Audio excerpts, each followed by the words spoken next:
participants thinks that they are bigger than the platform.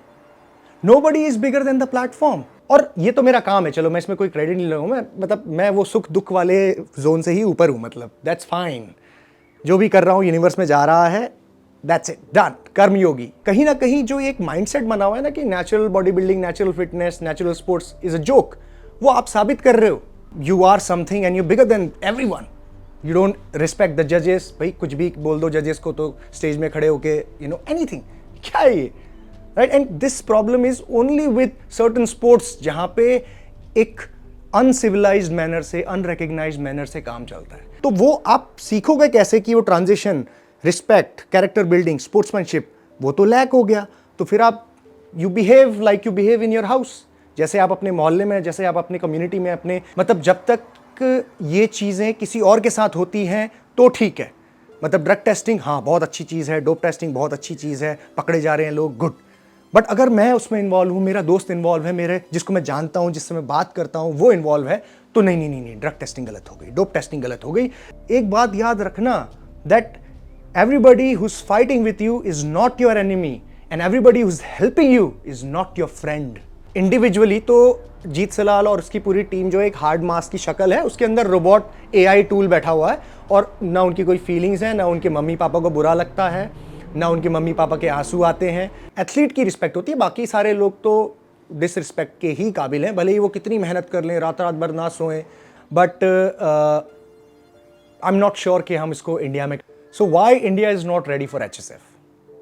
ये बात कहने के लिए और आपको समझाने के लिए मुझे कई सारे डिसीजंस को लेना पड़ा और इसको बहुत ही क्रिटिकली और लॉजिकली एनालाइज करने के बाद ही मैं आज ये वीडियो बना रहा हूँ, क्योंकि बहुत सारे ऐसे लोग होंगे जो इस वीडियो का इंतजार कर रहे थे कि भाई मेरा इसमें क्या कहना है, जो भी चीज़ हो रही है, व्हाट एम आई थिंकिंग।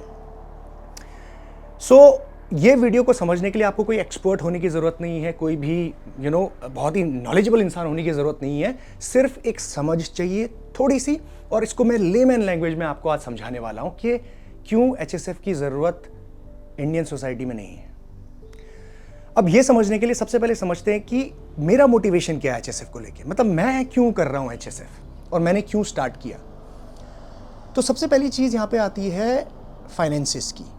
जब हम बात करते हैं मनी, राइट, काफ़ी सारे लोगों को ऐसा लगता होगा कि अरे इसमें बहुत सारे पैसे हैं और बहुत सारी अर्निंग इसमें होती है। तो मैं आपको एक चीज़ ये बताऊं कि जब मैंने पहला सीज़न किया था ना HSF का, तो उसमें मुझे 15 लाख रुपए तक का नुकसान हुआ, 15 लाख रुपीस। और ये मैं ऐसे ही नहीं बोल रहा हूँ कि मतलब मैंने खाली ऐसे ही बोल दिया और आप लोग यकीन भी कर लोगे, इट्स अ फैक्ट।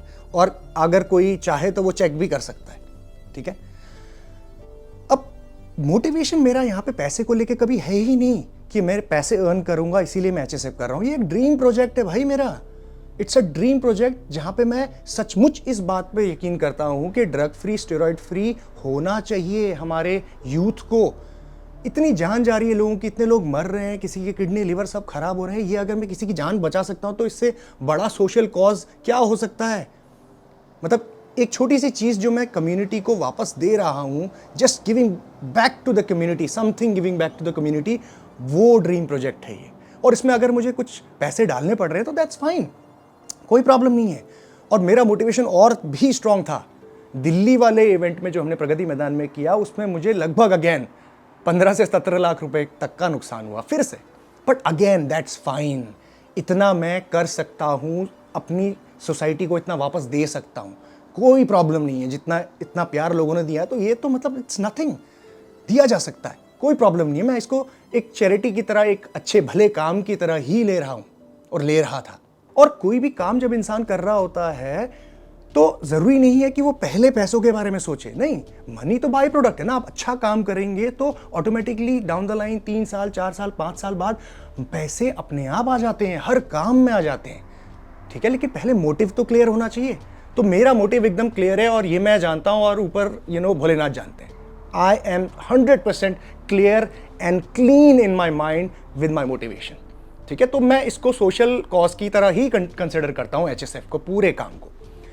अब रही बात दूसरी, इसकी वजह से जो मेरे दूसरे काम हैं, जैसे कि मेरी पढ़ाई जो मैं कर रहा हूँ यहाँ पे, I am learning, I am studying, अब मैं पोस्ट ग्रेड कर रहा हूँ। मेरे दूसरे जो काम है, मेरी एकेडमी का जो मेरा काम चलता है, जहाँ से एक्चुअली मैं I am earning money, right मेरे जैसे कि मेरे दूसरे जो ब्रांड्स के साथ काम होते हैं, मेरे पर्सनल मेरी टीम को हैंडल करना, मेरे फैमिली को हैंडल करना, वो सारे काम मैं लूज़ कर रहा हूँ बिकॉज मेरा सारी एनर्जी HSF में जाती है, इस सोशल कॉज में, इस काम में। ठीक है, ये दूसरा एस्पेक्ट है। बट स्टिल मैं यहाँ पे तभी भी ये सोचता हूँ कि कोई बात नहीं, इतनी मेहनत तो करनी पड़ेगी, ये तो गिवन है, कुछ आगे बढ़ना है तो इतना काम तो करना ही पड़ेगा। I accept that. लेकिन जब तीसरा फैक्टर आता है ना, mental peace and mental balance, उसमें भी प्रॉब्लम है। अब as an individual Jeet Salal is very strong, मतलब मैं माइंडसेट मेरा बहुत स्ट्रांग है। I have the monk mentality, मुझे सुख दुख इससे ज़्यादा फर्क नहीं पड़ता है, बहुत ही फोकस्ड शार्प रहता हूँ मैं। बट मेरे आसपास जुड़े हुए लोग, मेरी फैमिली, मम्मी पापा, वाइफ, दोस्त, टीममेट्स, मेरे टीम में जो लोग हैं वो लोग तो मेरे जैसे नहीं हो सकते ना, उनका माइंडसेट तो इतना स्ट्रांग नहीं हो सकता ना। जब मैं देखता हूँ कि उनकी लाइफ में कितनी नेगेटिविटी, कितना माइंडसेट उनका डिस्टर्ब हो रहा है, कितनी मेंटालिटी उनकी डिस्टर्ब हो रही है, तो दिस अफेक्ट्स मी। और इतना अच्छा काम भलाई करने के बाद भी अगर ये तीनों ही एस्पेक्ट्स में अगर मैं लैक कर रहा हूँ, तो what is the point of doing this thing, जिससे लोगों को दुख ही पहुंच रहा है, जिससे सुख नहीं मिल रहा। मतलब कि अगर इतना भला काम सोसाइटी को वापस देने के लिए कुछ आप कर रहे हो, उससे भी लोगों को, आसपास के लोगों को अगर दुख मिल रहा है, तो there is no point continuing that. समझ रहे? तो मतलब मेरे तो तीनों ही मोटिवेशंस जो है फॉल कर रहे हैं, फ्लॉ हो गई है इसमें। तो ये तो था मेरा personal individual perspective and my motivation regarding HSF। अब ये समझो कि why India and its participants are not ready for HSF। आप लोग क्यों रेडी नहीं हो, ये मेरा आकलन है। ठीक है, मैं इसमें 3 पॉइंट्स में आपको मेजर बताऊंगा। सबसे पहला पॉइंट यहां पे आता है कि there is no acceptance of drug testing, dope testing. मतलब कोई भी कंपटीशन, कोई भी इवेंट, कोई भी चैंपियनशिप अपने मैनेजमेंट या फिर फैसिलिटी या एमिनिटीज या छोटी मोटी प्रोडक्शंस की चीजें, उसको कमियों को दूर कर सकता है विद टाइम।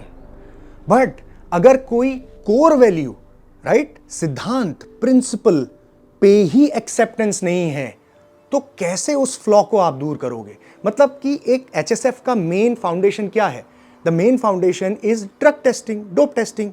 तभी तो लोग यहां पे आएंगे कि नेचुरल यहां पे चीजें होंगी, डोप टेस्ट किया जाता है, तो उसके बाद ही जो नेचुरल लोग ही उसमें स्टेज में या फिर प्लेटफॉर्म में कंपीट करेंगे। जब ये एक्सेप्टेंस ही नहीं है डोप टेस्टिंग की, तो फिर ये करने की जरूरत क्या है? मतलब कि अगर प्लेटफॉर्म डोप टेस्ट नहीं करे तो प्लेटफॉर्म फेक है, और अगर डोप टेस्ट करे तो प्लेटफॉर्म डिफेम करता है। तो मतलब चाहिए क्या? मतलब आप लोग खुद ही डिसाइड करो कि व्हाट डू यू वांट। जब सारे रूल्स एंड रेगुलेशंस के हिसाब से डोप टेस्ट बकायदा किया जाता है, चीजें निकलती हैं, एक्शंस लिए जाते हैं, तो यू डोंट एक्सेप्ट इट। अगर आप एक्सेप्ट नहीं करेंगे, एक्सेप्टेंस नहीं है, तो ये तो फाउंडेशन में ही कमी आ गई, कोर वैल्यू पे ही बिलीव नहीं है लोगों को।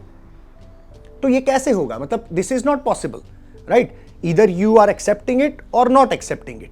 अगर आप एक्सेप्ट कर रहे हो तो ही आप जुड़े हो उसके साथ, और अगर आप एक्सेप्ट नहीं कर रहे हो तो आप नहीं जुड़े हो उसके साथ। तो आप बेसिक कोर वैल्यू के साथ अटैच्ड ही नहीं है। You are not accepting the fact कि डोप टेस्टिंग करने से रिजल्ट जो निकलता है वो फेयर, ट्रू होता है, जेन्युइन होता है। मतलब मैं एज एन इंडिविजुअल मैं बहुत सारी चीज़ें करेक्ट कर सकता हूँ, छोटी मोटी चीज़ें, बहुत सारी चीज़ें फिक्स कर सकता हूँ, बट मैं लोगों के माइंडसेट जो करप्ट हो गए हैं वो फिक्स नहीं कर सकता। मतलब ये विश्वास तो आपको ही पैदा करना पड़ेगा अपने जीवन में कि डोप टेस्टिंग नाम की भी कोई चीज़ होती है, उससे सचमुच जेन्युइन चीज़ निकलती है, और नेचुरल फिटनेस, बॉडी बिल्डिंग ये की जा सकती है। तो ये विश्वास आपको ही पैदा करना है, भले इसमें 30 साल लगे, 40 साल लगे, आई डोंट नो।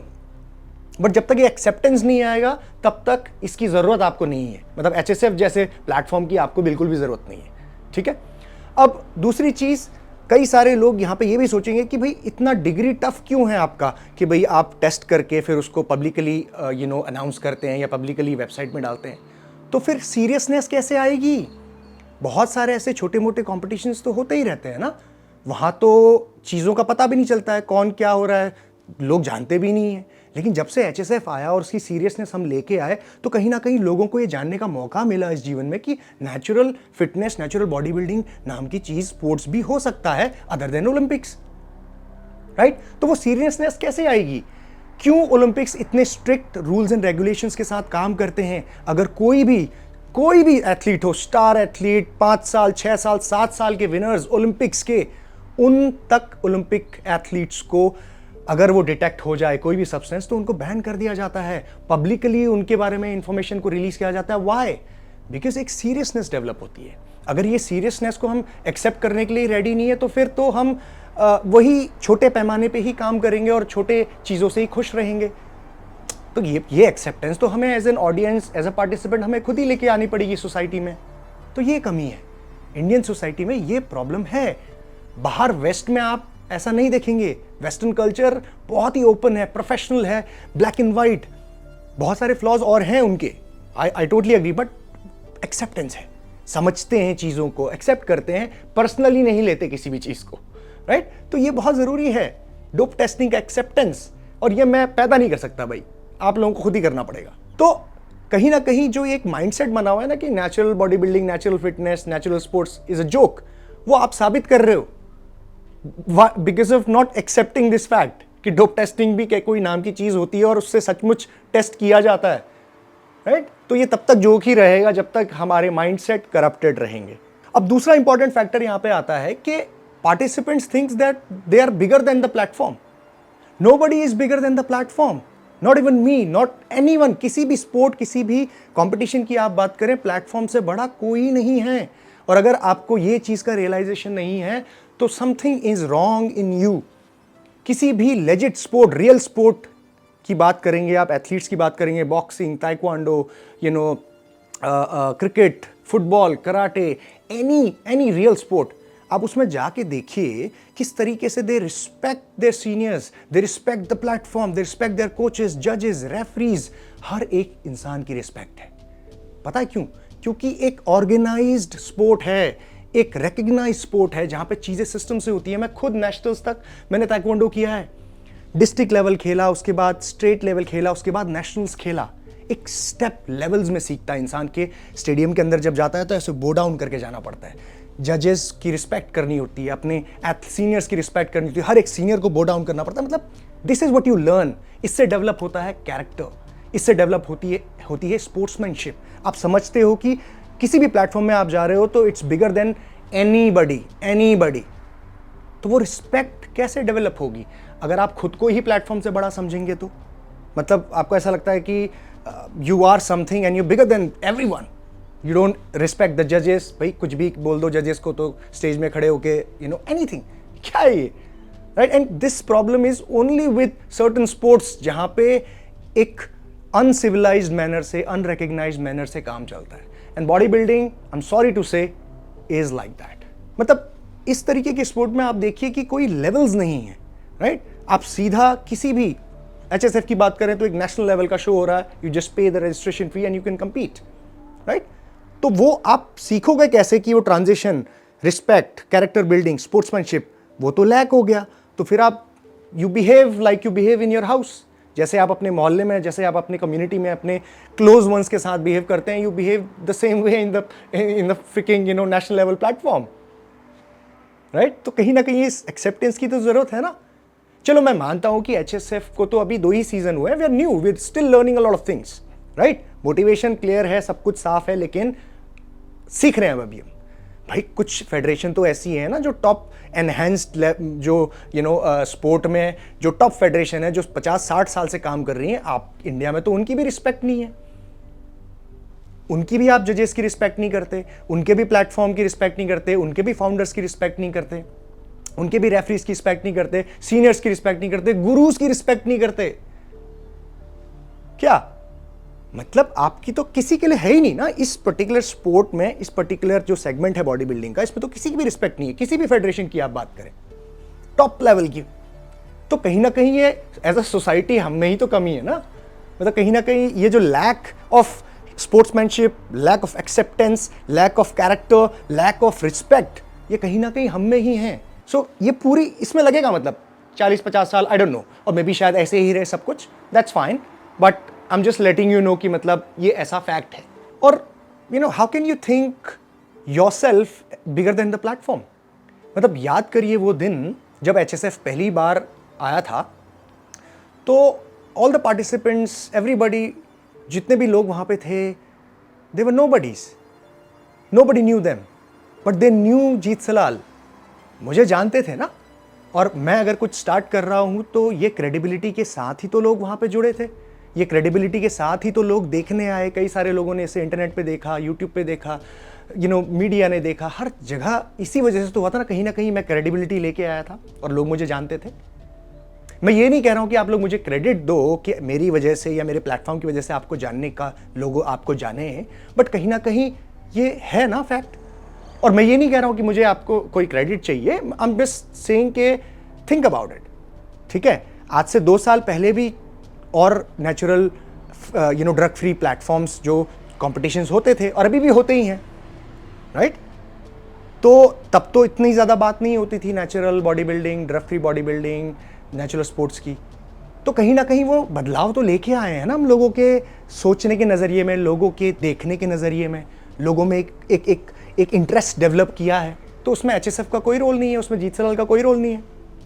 मतलब you are bigger than everything, you bigger than everyone. I still remember, मैं ये बोलना नहीं चाहूँगा but I still remember those athletes शुरू कर रहे थे, बिल्कुल एकदम उपज रहे थे. अगर मैं बातों में, अपने पॉडकास्ट में, अपने वीडियोस में नेचुरल बॉडी बिल्डिंग को, ऐसे लोगों को उठा के नहीं लेके आता, ये बार बार ये नहीं कहता कि पॉसिबल है, पॉसिबल है, पॉसिबल है, होता है, ऐसे बहुत सारे टैलेंटेड लोग हैं जो अमेजिंग चीज़ अचीव करते हैं, तो कहीं ना कहीं ये बात लोगों तक नहीं पहुंचती ना. और ये तो मेरा काम है, चलो मैं इसमें कोई क्रेडिट नहीं लूँगा. मैं वो सुख दुख वाले जोन से ही ऊपर हूँ. मतलब दैट्स फाइन. जो भी कर रहा हूँ यूनिवर्स में जा रहा है, दैट्स इट, डन. कर्म योगी, आई एम अ कर्म योगी. ठीक है, तो मेरे को कोई फर्क नहीं पड़ता. आप आत्मचिंतन करना, मतलब if you think that you are bigger than the platform और बिगर देन एनीबडी, तो सोचना इस बात को. नाउ तीसरा और सबसे इंपॉर्टेंट फैक्टर आता है that you as an individual, as a participant, as a viewer, you are confused and you lack confidence and courage.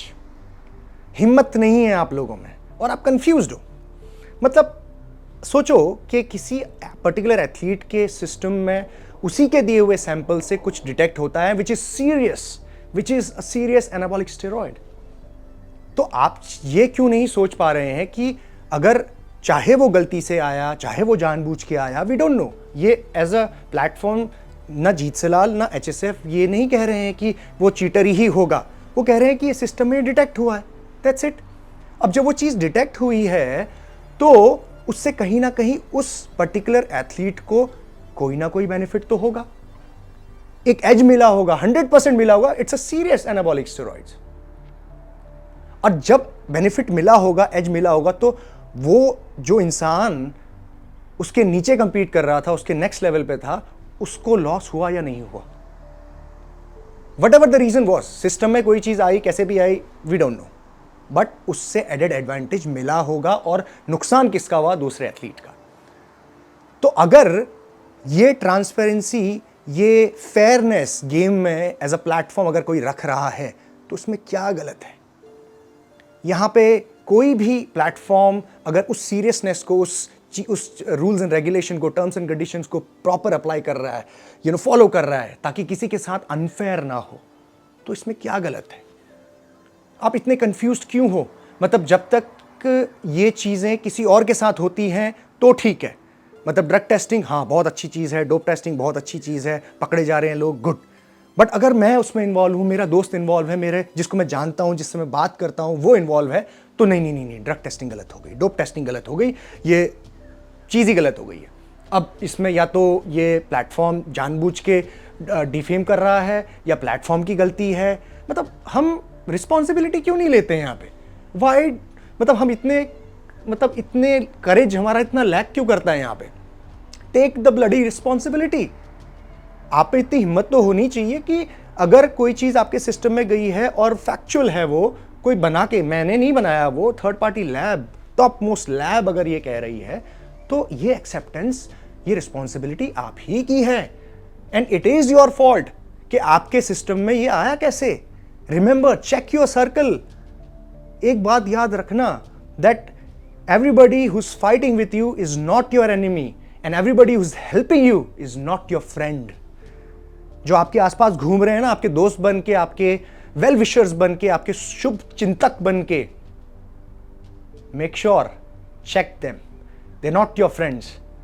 वो हो सकता है कि आपकी बड़ी बड़ी बातें करें, आपके साथ साथ में रहें, बट कहीं ना कहीं वो आपके माइंड को करप्ट करते हैं, आपको इन्फ्लुएंस करने की कोशिश करते हैं, आपके जो कोर वैल्यू है उससे। और नुकसान किसका होता है उसमें? आप ही का होता है। अगर आप इतना नहीं समझ पा रहे हैं कि ये प्लेटफॉर्म आप जैसे लोगों के लिए कितना ज़रूरी है और इसकी इंटीग्रिटी कितनी ज़रूरी है, तो फिर कौन समझेगा? मतलब अगर एज अ पार्टिसिपेंट आपके किसी दोस्त के साथ ऐसा हो रहा है, तो एक बार आप ये भी तो सोच सकते हैं ना कि इसमें प्लेटफॉर्म की क्या गलती है? इसमें क्या प्लेटफॉर्म, अगर मेरे दोस्त के साथ ये नहीं हुआ होता या किसी और के साथ हुआ होता, तो क्या तब भी मैं ऐसे रिएक्ट करता? आज से पहले तो मैं उनके हर एक चीज़ को अप्रिशिएट कर रहा था जो वो ड्रग टेस्टिंग के बारे में कह रहे थे, चाहे वो उनके रिजल्ट्स के बारे में, चाहे उनके हॉल ऑफ शेम के बारे में, उनके वेबसाइट में रिलीज़ करने के बारे में, या फिर उनके पोस्ट के बारे में। मैं सब पसंद कर रहा था, सब लाइक कर रहा था। पर जैसे ही ये चीज़ मेरे ऊपर आई तो भाई ये ब्लेम मैं नहीं ले सकता, उसकी वजह से हुआ है, मेरे कोच की वजह से हुआ, मेरे दोस्त की वजह से हुआ, मेरे वो फलाना की वजह से हुआ, ये प्लेटफॉर्म की गलती है। क्या मतलब? एक्सेप्टेंस, रिस्पॉन्सिबिलिटी कौन लेगा यहाँ पे? Have that courage. Look at the Olympics. अगर कोई ऐसा डिटेक्ट होता है किसी के सिस्टम में, तो they accept the fact that yes it was my mistake. मैं इतना केयरफुल क्यों नहीं हूं, मैं इतना रिस्पॉन्सिबल क्यों नहीं हूं कि मैं इन सारी चीजों को हैंडल कर पाऊं। मैं किसके साथ बैठा हूं? क्या उन लोगों की सोच मेरी जैसी है? मैं नेचुरल ड्रग फ्री फिटनेस की बात करता हूं, मेरे आसपास लोग सब स्टेरॉइड्स, ड्रग्स को जस्टिफाई करते हैं। समझ नहीं आया? मतलब not everybody who is helping you is your friend. सोचो। मैं तो ये बोल के चला जाऊंगा, सोचना आप नहीं है। मतलब हमें ना वो करेज लेके आना पड़ेगा, वो हिम्मत लेके आनी पड़ेगी। जैसे हम अपने आप को डिफेंड करने के लिए कैसे करेज ले आते हैं, कैसे हमारी आवाज़ भी निकलती है, हम लोगों को जवाब भी देते हैं, हम बहुत सारी चीज़ें बोलते हैं। लेकिन जब हमारे कोर वैल्यू की, हमारे फाउंडेशन की, हमारी सोच की, हमारे सिद्धांतों की, प्रिंसिपल्स की बात आती है, तो उसके लिए हम बात नहीं करते। और जब भी हम ऐसा करते हैं ना कहीं हम अपने आप को ही कमज़ोर कर रहे होते हैं। और मुझे ऐसा लगता है कि कहीं ना कहीं काफ़ी सारे लोग बहुत ही इंडिविजुअल सोचते हैं, अपने लिए सिर्फ। वो एक बड़ी चीज़ का पार्ट नहीं बनना चाहते, एक बहुत बड़े सोशल कॉज का पार्ट नहीं बनना चाहते, एक प्रिंसिपल, एक सिद्धांत का पार्ट नहीं बनना चाहते। They just work for themselves, which is alright. अपनी ग्रोथ देखना सबको ज़रूरी है, बहुत ज़रूरी है, राइट? मतलब आज के दिन आपको शायद HSF में वो ग्रोथ दिखी और मिली भी, और कल के दिन आपको किसी इनहेंस प्लेटफॉर्म में, या फिर अगर स्टेरॉइड की ज़रूरत पड़ गई आपको, तो आप वो भी ले लोगे, तो that's fine, that's your life. आप कर सकते हो, वो दोनों चीज़ें कर सकते हो, कोई प्रॉब्लम नहीं है। But be true to yourself. मतलब what do you believe in, है ना? जैसे मैं I truly believe in natural health and fitness, drug free fitness, and I will work for it. वो तो मेरा ज़िंदगी भर रहेगा ही। मतलब मैं क्लियर हूँ, मतलब मैं ऑल फोकस्ड। फिर सुख मिले दुख मिले कोई फ़र्क नहीं पड़ता, ठीक है? बट अपने आप को आप देख लो, मतलब कि was it just a platform to for you to grow, or was it really a core value for you? और एक चीज़ मैं आप लोगों को यहाँ पे ज़रूर बताना चाहूँगा कि बॉडी बिल्डिंग जो ये है ना, मतलब पूरा कल्चर, इसमें सबको ऐसा लगता है कि सिर्फ एथलीट की ही रिस्पेक्ट होती है, बाकी और लोगों की नहीं होती। मतलब कि यहाँ पे ना प्लेटफॉर्म की रिस्पेक्ट है, ना जजेस की, और किसी की रिस्पेक्ट नहीं करनी चाहिए, बाकी सबकी आप कर सकते हो। मतलब जो फाउंडर्स हैं, जो रिस्पेक्टेबल लोग हैं, गुरुज हैं, टीचर्स हैं, उनकी कोई रिस्पेक्ट नहीं होती। मतलब इंडिविजुअली तो जीत सलाल और उसकी पूरी टीम जो एक हार्ड मास की शक्ल है, उसके अंदर रोबोट AI टूल बैठा हुआ है, और ना उनकी कोई फीलिंग्स हैं, ना उनके मम्मी पापा को बुरा लगता है, ना उनके मम्मी पापा के आंसू आते हैं, ना उनकी टीम को कभी रोना आता है, ना उनको नींद आती है, ना उनको भूख लगती है, ना उनको प्यास लगती है। मतलब कि एक इवेंट में आप जस्ट इमेजिन कि जो इंसान ने उस इवेंट को किया है, उस इंसान के मम्मी पापा स्टेज में देख रहे हैं कि उसके जो बच्चे हैं उनको इस तरीके से लोग अब्यूज़ कर रहे हैं, तो क्या फीलिंग है वो आप समझ सकते हो? आप कभी भी नहीं समझ पाओगे, क्योंकि रिस्पेक्ट यहाँ सिर्फ एथलीट की है, राइट? एथलीट की रिस्पेक्ट होती है, बाकी सारे लोग तो डिसरिस्पेक्ट के ही काबिल हैं, भले ही वो कितनी मेहनत कर लें, रात भर ना सोएं, ऑफिस के अंदर सो रहे हैं 3-4 बजे तक, कोई नहीं खाना नहीं खा रहे हैं, व्रत रखे हुए हैं दिन भर, मेंटल टेंशन, टाइम जो फैमिली को दे सकते हो वो नहीं दे रहे हैं, लेकिन स्टिल रिस्पेक्ट किसकी होगी? सिर्फ एथलीट की। और ये सिर्फ बॉडी बिल्डिंग सेगमेंट में ही ऐसा है, बिकॉज इट्स अनऑर्गेनाइज्ड, मतलब वो है अनसिविलाइज्ड, बहुत सारी चीज़ें कॉम्प्लिकेटेड है, ठीक है? तो ये कोई रेंट नहीं है, बट ये दिस इज़ अ फैक्ट। और ये कहीं ना कहीं इसको सुधारने में कई साल लग जाएंगे, कई मतलब 20 30 50, आई डोंट नो। और ये सोचिए कि एज एन इंडिविजुअल आप लोग देखते वेस्टर्न कल्चर को बहुत हो कि भाई लग्जरी लाइफ, क्या बॉडी, बहुत अच्छी चीज़, गर्लफ्रेंड्स, कार्स, ब्ला ब्ला ब्ला, सब चीज़ वहाँ से इंस्पायर करते हो, वहाँ से इंस्पायर होते हो। लेकिन एक सही चीज़ वहाँ से इंस्पिरेशन नहीं लेते, वो है माइंडसेट, वो है स्पोर्ट्समैनशिप, वो है कैरेक्टर, वो ट्रांसपेरेंसी। वो चीज़ क्यों नहीं हम ले लेते वहाँ से?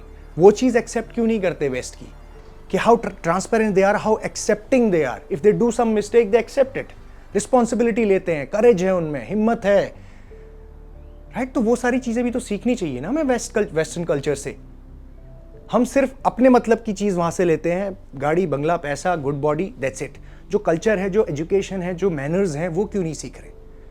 तो एज एन एथलीट हमें ये सीखना पड़ेगा। As a participant, specifically body building, power lifting की बात कर रहा हूँ मैं, बाकी और स्पोर्ट्स में they still doing wonderful jobs, they respect everyone, they have the integrity, sportsmanship, character building, यहाँ पे लैक करते हैं। और फॉर्चुनेटली अनफॉर्चुनेटली HSF की शुरुआत इस तरह के स्पोर्ट्स से हुई है। तो मैं अब आप लोगों को डिसाइडिंग फैक्टर मैंने ऑलरेडी बता ही दिया है कि HSF के लिए इंडियन सोसाइटी रेडी नहीं है। I will be continuing HSF in other countries like Australia, Indonesia, दूसरे दुबई में भी, दूसरे कंट्रीज़ में, थाईलैंड में, but I am not sure कि हम इसको इंडिया में कंटिन्यू कर पाएंगे। So this is the final से। और बहुत सोच समझ के ही मैंने डिसीजन लिया है, और बहुत ही शांत मन से, मतलब very very calm and critical analyse करने के बाद। तो this is what it is, and thank you very much for joining in. Hopefully आप लोगों को, सभी लोगों को कुछ इससे सीखने को मिला होगा, और आप लोगों को भी अच्छा लगा होगा मेरी बात सुन के। Thank you very much, see you soon. Jeet Salal, signing of.